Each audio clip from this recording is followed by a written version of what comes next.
looking for escapism, I just want to escape. Welcome back to my disembodied voice. In today's video, we are going to look at the importance of attitude and beliefs when it comes to the consistent psychology of great characters. To be even more specific, we are confining this to only 3 villains today and, perhaps in the future, depending on the success of this video, I will focus on some heroes and go through the same processes. So, we are going to look at some characters, what makes them great, and then dive into this with their dialogue and the use of core, conditional and instrumental belief systems. So let's crack on. Firstly, what is attitude, what makes it different from personality, and why is it important? To do this, we need to separate someone's attitude from their personality via definition and clarification. When it comes to personality, we are talking about the combination of characteristics that form someone's distinctive character. Basically, personality is an amalgamation of a person's qualities, opinions, attitudes, beliefs, and principles, all of which make up their character traits. According to the Cambridge Handbook of Personality Psychology, personality is defined as the characteristic set of behaviours, cognitions, and emotional patterns that evolve from biological and environmental factors. And personality disorder expert Theodore Millen defined personality as the intrinsic cohesion of a person. Millen also cited that, although we are all products of our environments and our personalities are about self-identity and normal functioning in the norms of the cultural expectations, the personality is the immune system against mental health illnesses.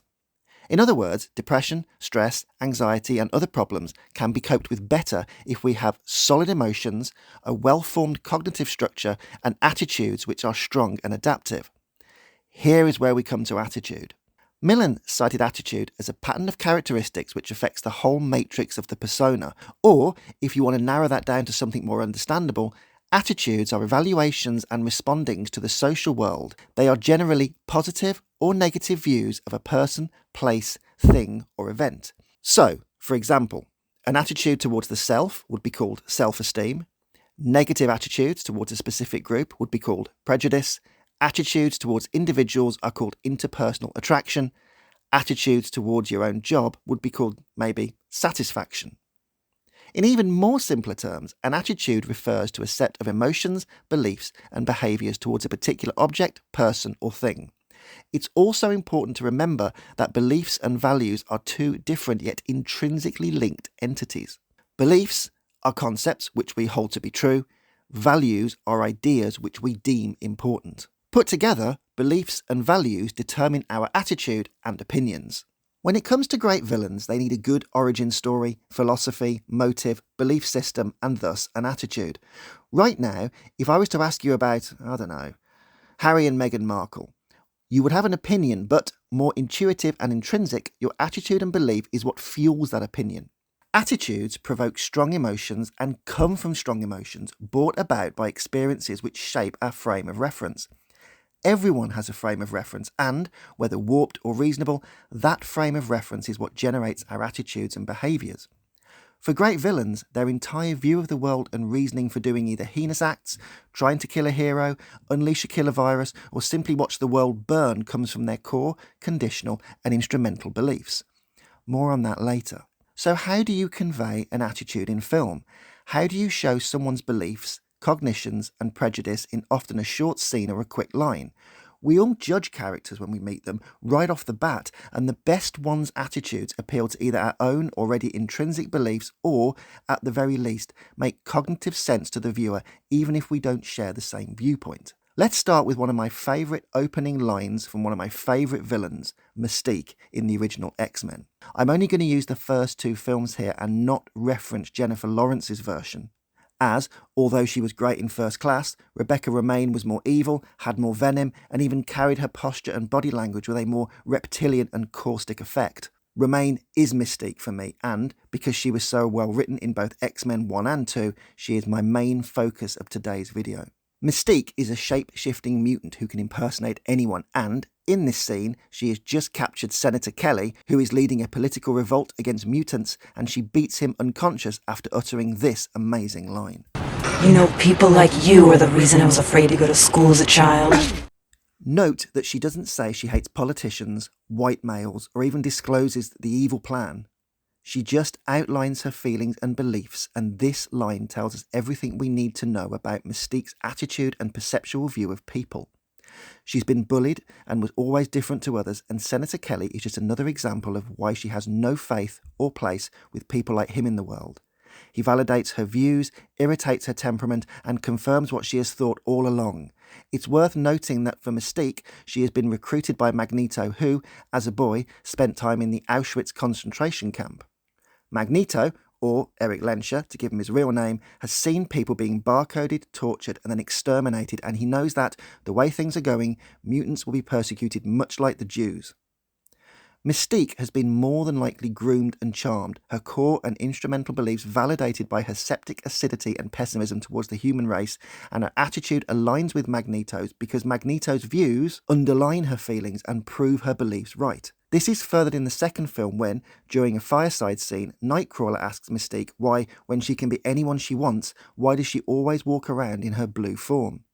Upon that question of why she doesn't change her appearance, Mystique simply answers, because we shouldn't have to. Another crucial line of psychological parity, as it aligns her attitude to the persona which holds these viewpoints, it shows that she has received validation and love from Magneto and, accepted for who she is while standing before the mirror of the world which reflects back prejudice and fear, it only strengthens her resolve in the darker side of villainy. The world will never accept her, but her ego and self-esteem has been groomed into an undenying loyalty to Magneto, and she will always stay beside the one who did accept her whilst doing whatever she needs in order to destroy those who either persecuted her or will always persecute her. Mystique is a villain, but with no philosophy, no beliefs, and no attitude, she wouldn't be believable and we wouldn't find ourselves empathizing with her even when we know, or we might feel, what she is doing is wrong. As human beings, we know what it is to live outside acceptance, have rejection, and be made to feel like garbage, so the character philosophy and attitude are all congruent, and this makes her a rounded character. I have mentioned before about beliefs, so now let's look at the 3 types of belief in more detail. These are called core beliefs, conditional beliefs, and instrumental beliefs. Core beliefs are strong beliefs a person holds consistently over time that inform their worldview, self-perception, and hold up their mental schema. Conditional beliefs are deeply rooted, dysfunctional, and ingrained thinking reflexes. They operate more like knee-jerk reactions. Instrumental beliefs are an amalgam of the previous 2 and affect our actions and personality. They are what make us ambitious, loving, bitter, or aloof. So let's apply these 3 to Mystique. Mystique's core belief is that people are dangerous and persecutory, and this has been ingrained since her childhood by the conditional beliefs which link events with connotative and congruent emotions. Mystique was bullied as a child, afraid to go to school, and when Senator Kelly talks about his hatred of mutants, her conditional beliefs are activated and her thinking reflexes cause her to lash out. Her experiences have caused the instrumental beliefs which affect her personality and make her angry and violent. In other words, experience has engendered a reaction and changed her personality. Therefore, her philosophy is now engendered to punishing and destroying those who have hurt her, because the one time she was truly loved and accepted was when she was with a powerful man who accepted her for who she is, made her feel loved, and nurtured her malevolence rather than urged her to use acceptance and tolerance and adapt to a world that didn't accept her. Magneto's beliefs about the human race are now coagulated and influencing hers. His beliefs are congruent.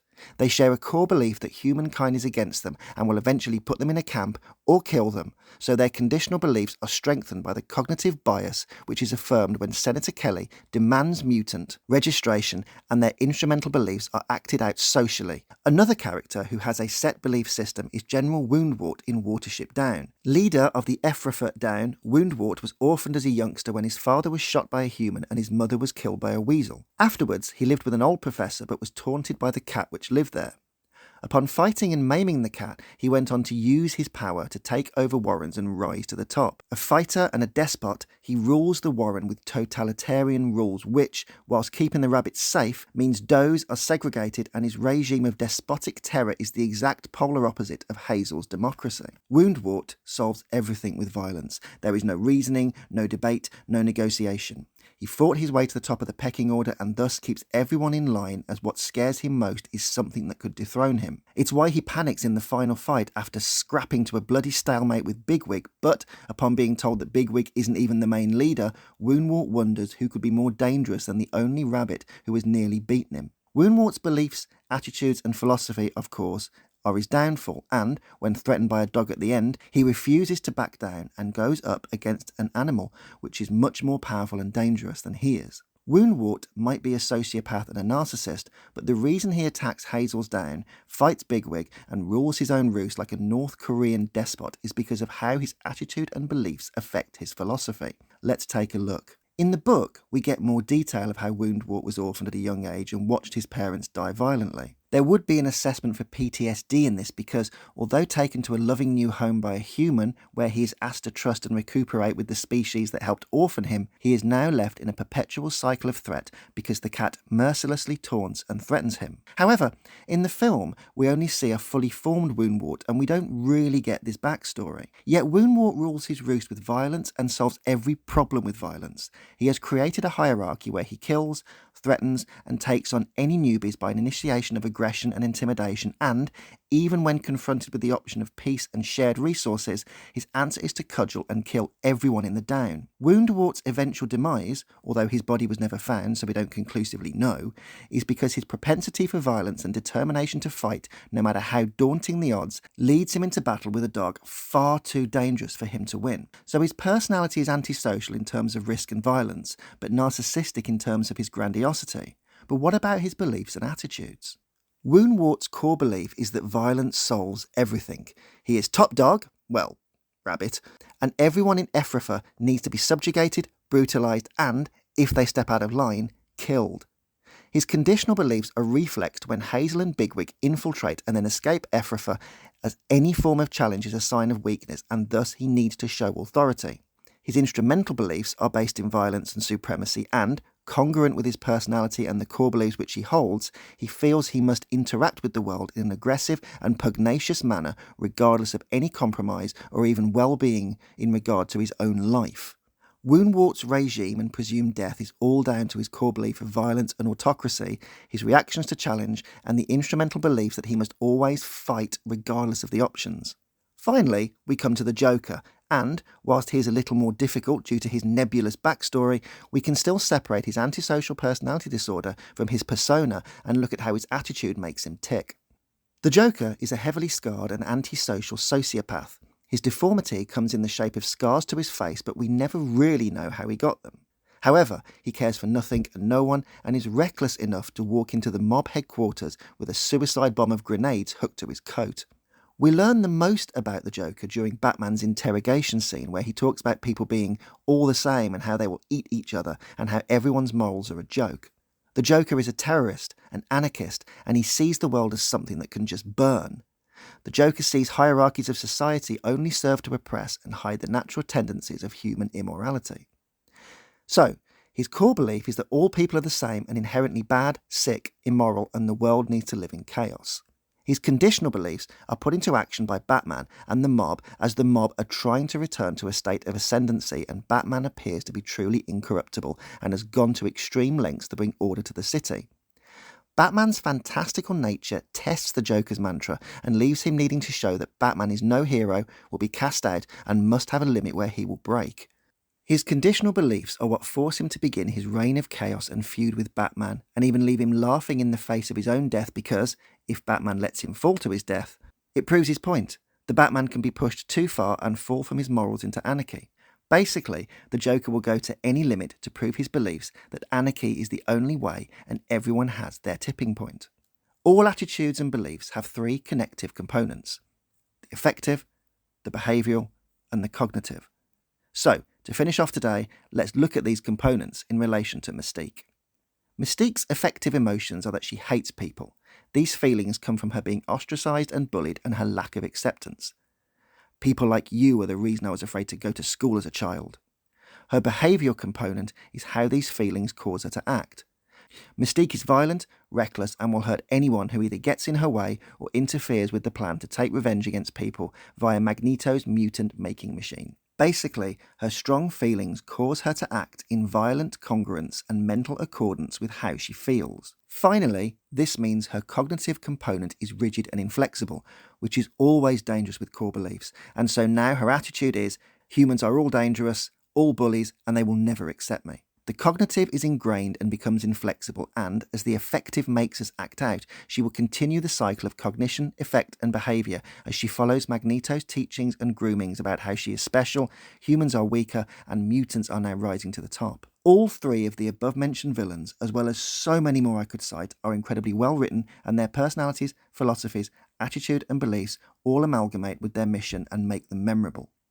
It's what separates great villains from the run-of-the-mill ones who are forgettable. The villain needs a purpose and, more importantly, even if we don't agree with the belief and attitude towards the world, we can understand it on a moral level. We see credulity in an anarchist when they are written well and their belief systems and attitudes towards the world are fixed and credible. Our personalities are our traits, concepts, emotions, and how we project and implant ourselves into the world around us. But our attitude is our ideology and how we associate systems, people, and experiences with positive and negative effect, behaviours, and cognitive structures. When it comes to the films and characters we love and hate, it's important we compare the attitude to the personality, even if it's abhorrent to us. Film allows us to explore how we feel about things, and sometimes a good villain speaks to those cognitive structures and beliefs we ourselves have deep down. Anyway, I hope you enjoyed today's video. Please subscribe if you'd like more and add comments below as they're always welcome, and as ever, until next time, I'll catch you later. You know, people like you are the reason I was afraid to go to school as a child.